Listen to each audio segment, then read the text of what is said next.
Hey guys, it's Emil from mindfulmovementcoaching.com, and this video is about the windmill. So the windmill is a great exercise. It's very popular with kettlebell practitioners, but you don't need to be a kettlebell practitioner to benefit from performing the windmill. So I will review the windmill setup and performance without weight, and then I will go over the application of using the windmill or performing the windmill with a kettlebell. You will note there will be some subsequent videos if you go to the Mindful Movement Coaching YouTube channel on how to develop and improve upon your windmill, because the windmill is a prerequisite, in my opinion, if you want to have a solid bench press. And towards the end of this video, I will demonstrate a bench press for you so you can gain an appreciation of the application of the windmill and how that ties in with the bench press. So here's your windmill tutorial. The first thing we want to do is get our feet set up so they're outside the width of our hips. And after that, you can make subtle adjustments as you're performing the exercise based on what feels good for you.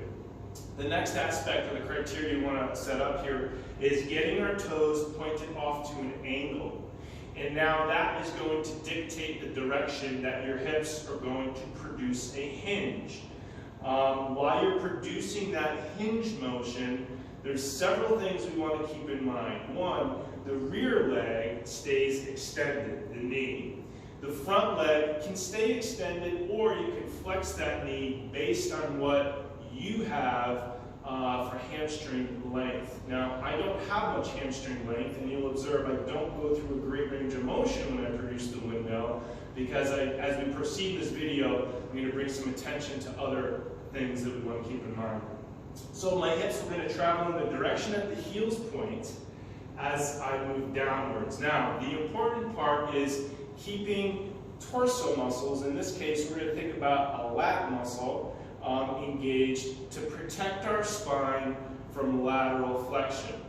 Now, the other thing we need to keep in mind is that there's thoracic rotation. So you need to govern how much stability or engagement you create with your lat so that you still are permitted for what I call postural variability, to allow for that thoracic spine to go into a bit of rotation. So without any weight, this is a great exercise. We're going to take in place the arm on top, or the arm that's going to be on the side of the hips moving back up on top. And we're going to pretend we're grabbing a piece of rope.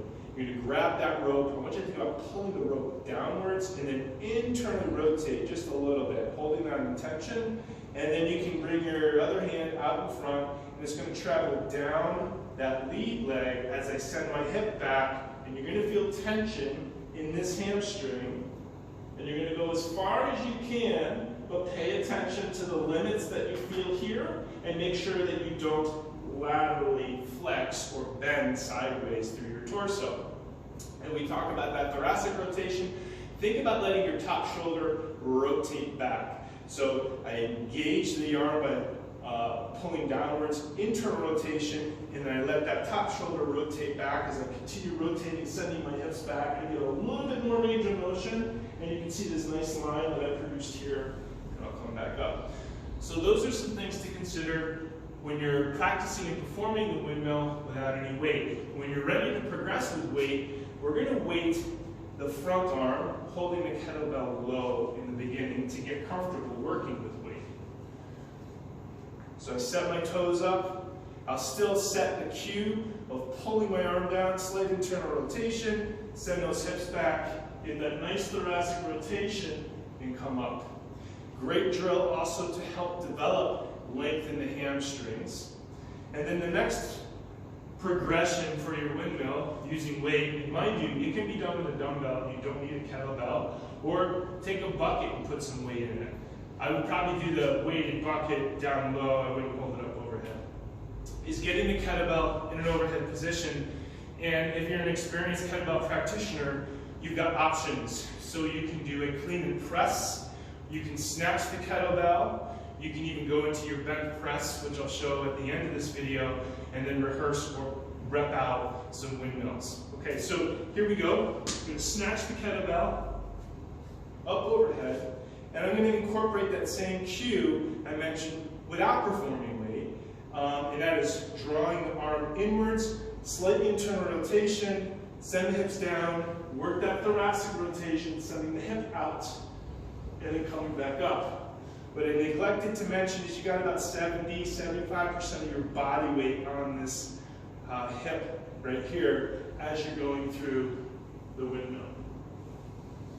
And then finally, if we're going to produce or perform the bench press, you can appreciate the importance of training for good torso rigidity, yet getting some nice rotation to protect your spine so you stay tight throughout the kettlebell bench press. So I'm going to clean the kettlebell. I get the kettlebell set on my hip here. Notice I'm not going to allow my torso to flex sideways. And I'm going to rotate away from the kettlebell, sending my hip back like I'm doing a windmill. Get up underneath the weight, stand up. And now here I am, I'm all set to rep out some windmills. So hopefully you find this tutorial helpful. Look for subsequent videos that will help you develop the windmill and help you tease out maybe some challenges you may be experiencing. If you like the videos, subscribe to our channel at Mindful Movement Coaching on YouTube, and you can hit the subscribe button, and then you hit the little bell icon, and you get notifications when new videos come up. Enjoy your windmills.